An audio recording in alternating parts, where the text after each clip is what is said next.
नमस्कार दोस्तों, स्वागत है आपका स्टडी विद एम में। तो देखिए, आज मैं आप सभी के लिए वन दरोगा का जो पेपर हुआ है आपका 16 जुलाई 2021 का सेकंड शिफ्ट का उसमें सेकंड शिफ्ट में आपसे जो भी क्वेश्चन पूछे गए थे उन सभी के क्वेश्चन को लेकर आया हूँ। अराउंड मेरे पास अभी तक जितने भी क्वेश्चन पहुंचे हैं उनकी संख्या है 50 क्वेश्चन लगभग लगभग मेरे पास आए हुए हैं।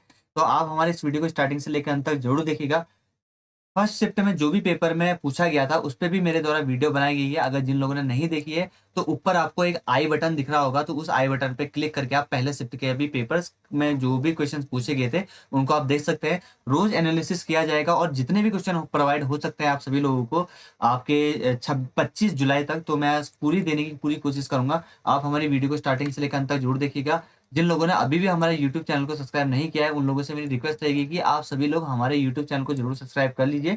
बगल में जो बेल आइकन है, बेल आइकन को प्रेस करके ऑल पे सेलेक्ट जरूर कर लीजिएगा, ताकि हमारे द्वारा कोई भी वीडियो डाली जाए उसका नोटिफिकेशन आपके पास तुरंत पहुंच जाए।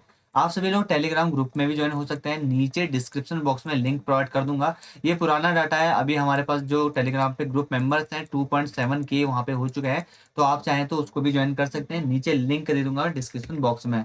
फिलहाल मैं लेके चलता हूँ आप सभी लोगों को पीडीएफ में, जहाँ पे मैं आपको दिखाऊंगा कि आपकी जो सेकंड शिफ्ट है उसमें कौन कौन से क्वेश्चन पूछे गए हैं और कौन से क्वेश्चन पूछे जाने की पूरी पूरी संभावना है आप सभी लोगों को। ठीक है, मैं थोड़ा सा बड़ा कर दे। देखिए, सबसे पहले जो क्वेश्चन पूछा गया है यहाँ पे जो मेरे पास आए हुए हैं वो है कि अम्ल और क्षार की अभिक्रिया करके क्या बनाया जाता है। ठीक है, क्या बनता है, ये क्वेश्चन लिख के मेरे पास आए हुए हैं, ये मैंने बता दिया है। इसमें थोड़ा सा मेरे को गड़बड़ लग रहा है, एक बार इसका आंसर रीचेक कर लीजिएगा आप। ठीक है, अगला है आपका, देखिए, कार्बन के सबसे बाहरी को उसमें इलेक्ट्रॉनों की संख्या पूछी गई थी। अगला जो क्वेश्चन पूछा गया था, कौन सी ऊर्जा का स्रोत अधिक प्रदूषण पैदा करता है। ठीक है, ये भी पूछा गया था। ठीक है, और कुछ क्वेश्चन फर्स्ट शिफ्ट के भी रिपीटेड हुए हैं, सुनने में ये भी आया हुआ है। तो आपको कुछ क्वेश्चन यानी कि एक से दो क्वेश्चन जरूर मिल सकते हैं कल के पेपर में भी, और आप बताइएगा जरूर नीचे कमेंट करके। और अगला देखिए, पौधों का पानी को सोखने के बाद वायुमंडल में छोड़ने की क्रिया क्या कही जाती है। सदिश राशि से संबंधित एक क्वेश्चन आपके पास सेकंड शिफ्ट में पूछा गया था। आंतों के बारे में भी आया था, जिसमें आपका एक एक क्वेश्चन ये भी बना था कि आहार नाल की सबसे बाहरी परत को क्या कहा जाता है। मस्तिष्क से संबंधित था, शायद मस्तिष्क से संबंधित जो एक क्वेश्चन ये भी था कि मस्तिष्क की बाहरी परत को, शायद ये क्वेश्चन हो सकता है। तो आप मस्तिष्क को भी पढ़ के जाइए, आहार नाल अपना जो इंटेस्टाइन सिस्टम होता है उसको देख के जाइए। ठीक है, उसके बाद आपसे जो वहां पे पूछे जा रहे हैं वो डैम और वेटलैंड के बारे में भी पूछे जा रहे हैं। नॉन न्यूमेरिकल यानी कि न्यूमेरिकल जो पोर्शन है वो बहुत कम पूछा जा रहा है, मतलब ना के बराबर। यहाँ पे मैं कहूंगा कि आपके ना के बराबर यहाँ पे जो न्यूमेरिकल पोर्शन है वो पूछा जा रहा है। अल नीलो धारा कहाँ से निकलती है, कहाँ ये प्रवाहित होती है, ये फिलहाल फर्स्ट शिफ्ट का हो सकता है, क्योंकि फर्स्ट शिफ्ट में भी मैंने बता रखा है, लेकिन जिनके द्वारा ये लिख के भेजा गया है उनका कहना है कि सेकंड शिफ्ट में भी था। तो आप बताइएगा कि ये सेकंड शिफ्ट में था या नहीं था। ठीक है, अनलिनो होता क्या है, ये आपका इसी के द्वारा जो अनलिनो और ला लिनो होता है, इसी के द्वारा आप कंफर्म कर पाते हैं कि जो वर्षा होगा वो कितना ठंडा है कितना गर्म होगा, तो इससे संबंधित है ये। ठीक है, अगला है आपका, देखिए, कौन सा अभ्यारण्य जंगली हाथियों के लिए प्रसिद्ध है। तो एक क्वेश्चन ये भी पूछा गया था। और सरिस्का पक्षी विहार से कहाँ अवस्थित है। काजीरंगा किसके लिए प्रसिद्ध है। नल सरोवर के बारे में पूछा गया था। ठीक है, एग्जैक्ट तो नहीं पता मुझे क्या पूछा गया था, तो शायद अगर वर्ल्ड हेरिटेज साइट में कब शामिल किया गया तो 1985 होगा, और किस स्टेट में है तो वो होगा आपका गुजरात में। पेरियार अभ्यारण्य प्रसिद्ध है, ये हाथियों के लिए होता है। बारहसिंगा कहाँ पाए जाते हैं। चिपको आंदोलन किस पेड़ से संबंधित था, ये भी पूछा गया था, तो इसका आंसर खेजरी था। चंद्र प्रभा वन्य जीव अभ्यारण्य कहाँ पे है, ये तो यूपी में है। चांदी में किस प्रकार का आबंध यानी कि बॉन्ड पाया जाता है चांदियों का। ठीक है, तो ये भी पूछा गया था आपसे। ठीक है, 19 सवाल हुए हैं। अगला देखिए, जो अगला क्वेश्चन पूछा 20वां क्वेश्चन था आपका, पर्यावरण, बांध या आर्द्र भूमि, इससे संबंधित सवाल बन रहे हैं। अफ्रीका और विकासशील देशों में कचरा निपटान के लिए कौन सा सम्मेलन हुआ था, ये पूछा गया था आपका सेकंड शिफ्ट में। मैं फिर से बता देता हूँ, देखिए, आपका पेपर है ना वो ज्यादा टफ नहीं आ रहा है। ठीक है, आप इसको ज्यादा टफ लेके मत चलिए। जैसे कि आज पर्यावरण से ज्यादा पूछ लिया, हो सकता है कल बायोलॉजी से ज्यादा पूछ लिया जाए या केमिस्ट्री से ज्यादा पूछ लिया जाए। तो यूके ट्रिपल एस सी का माइंड सेट ही ऐसा है कि अगर आज पर्यावरण से ज्यादा आगे, तो आप सभी से मेरी एक ही रिक्वेस्ट रहेगी कि आप सबको बराबर देख के जाइए। क्या ज्यादा आता है क्या कम आता है वो आपका ऑन द स्पॉट देखा जाएगा। फिलहाल अभी आप जो आपका मेन टारगेट होना चाहिए, बायोलॉजी सबसे ज्यादा देखने का होना चाहिए, क्योंकि बायोलॉजी के प्रश्न कल ज्यादा पूछे जा सकते हैं। ठीक है, फिर देखेंगे कि जब मैं आपको कल क्वेश्चन बता रहा हूँ तो उस टाइम पे मैं बताऊंगा। ठीक है, खनिजों से पूछा गया था। देखिए, आपने अभी तक 22 सवाल में तक मैं बता चुका हूँ, जितने भी फिजिक्स और केमिस्ट्री के सवाल आए इजी आए हैं। ठीक है, ज्यादा टफ लेवल नहीं है। ठीक है, तो अगर जो थोड़ा टफ लेवल है वो है आपका बायोलॉजी और पर्यावरण से संबंधित सवाल। देखिए सलीम अली पक्षी विहार कहाँ पे, ये भी आया था। वायु प्रदूषण सबसे पहले हमारे किस तंत्र को प्रभावित करता है, ये आया था। किस ग्रह पर H2SO4 यानी कि जो सल्फ्यूरिक अम्ल होता है आपका, उसका आवरण पाया जाता है। भूस्थायी उपग्रह कौन सा है, ये पूछा गया था। 1992 में पृथ्वी सम्मेलन कहाँ हुआ था, ये भी पूछा गया था। ब्राजील के आपका रियो डी जेनेरियो में हुआ था शायद ये। उसके बाद आपका देखिए आवर्त सारणी में सिलिकॉन का समूह कौन किस समूह में है, सिलिकॉन किस समूह में रखा गया, ये पूछा गया था।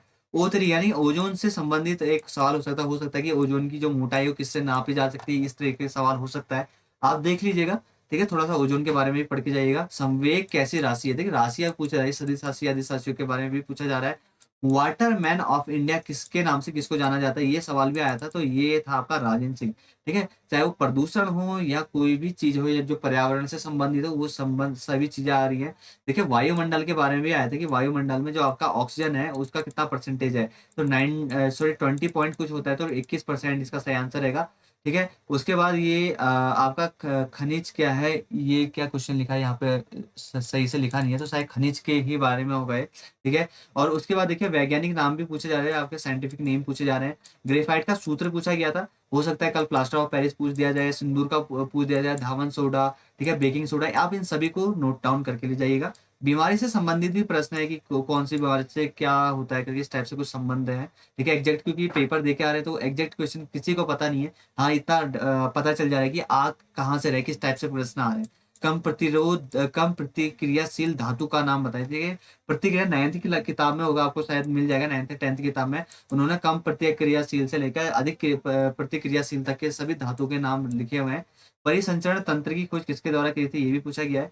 उसी के साथ साथ पौधों में वृद्धि में सहायक जो हार्मोन होता है वो कौन सा हार्मोन होता है जो पौधों में वृद्धि के लिए सहायक होता है, ये पूछा गया था। उसी के साथ साथ आपका सोडियम हो गया, पोटेशियम हो गया और रुबेडियम हो गया में आयनिकता का क्रम पूछा गया था कि इनका आयनिकता का क्रम में इनको व्यवस्थित कीजिए। अगला गुरुत्वाकर्षण से संबंधित क्वेश्चन आया था, देखिए हो सकता है कल आपका प्रकाश से आ जाए। ठीक है, और भी आ रहे हैं, जैसे आपका प्रतिरोध से संबंधित एक सवाल आया हुआ था। ठीक है, उसका बहुलक आपका देखिए बहुलक जो है आपका ये लास्ट टाइम मिलेंगे आपको, इससे आया था। और एक आया था कि कप्पा जल संचयन किस स्थान पर है, तो ये क्वेश्चन ये भी आया हुआ था। अगला था आपका देखिए खेती में किस मिट्टी में जिप्सम पाया जाता है। ठीक है, तो खेतों में जो है कौन सी ऐसी मिट्टी हो जिसमें सर्वाधिक जिप्सम पाया जाता है, ये भी पूछा गया है। रेडियो एक्टिवता से भी एक सवाल बना हुआ था कि आपके रेडियो एक्टिवता में क्या है। ठीक है, आप सभी लोगों से आज यहाँ पे 45 ही है। ठीक है, यहाँ पे 45 क्वेश्चन आप सभी लोगों के लिए लाया हूँ। आप सभी लोगों से फिर से बोलूंगा कि आप एनसीईआरटी जो है आपको एक बार फिर से रिवाइज अच्छे से करके जाइए, क्योंकि तब आपके 10 से 15 सवाल हैं और इसी का सबसे बड़ा इशू है कि आपके जो 10 से 15 सवाल जो थोड़ा सा बहुत टफ बन के आ रहे हैं, लोग इसी पे ज्यादा इशू बना रहे हैं कि हो नहीं पा रहा है और कहाँ से पूछ लिया। आप जो क्वेश्चन आए हैं उनको देखिए ना, आपके फिजिक्स भी तो आया है, केमिस्ट्री आया है, बायोलॉजी आया है, वहां भी तो थोड़ा इजी आया हुआ है। तो आपको, सॉरी, तो आपको अपने पेपर पे ध्यान रखना है। ये नहीं कि आपको फोबिया नहीं होना चाहिए कि पेपर बहुत टफ आ रहा है मेरा नहीं हो पाएगा। आपकी जो तैयारी है, आप अपनी तैयारी को लेकर चलिए, आपका सिलेक्शन पक्का हो जाएगा। आप फिजिक्स देखिए, केमिस्ट्री देखिए एक बार, और हो सके तो पर्यावरण पे थोड़ा सा ज्यादा ध्यान दीजिएगा। बस आपका जो पेपर होता है वो पेपर ये चीज बताता है कि फोकस जो यूके ट्रिपल एस सी वो किस जगह पे थोड़ा ज्यादा करिए।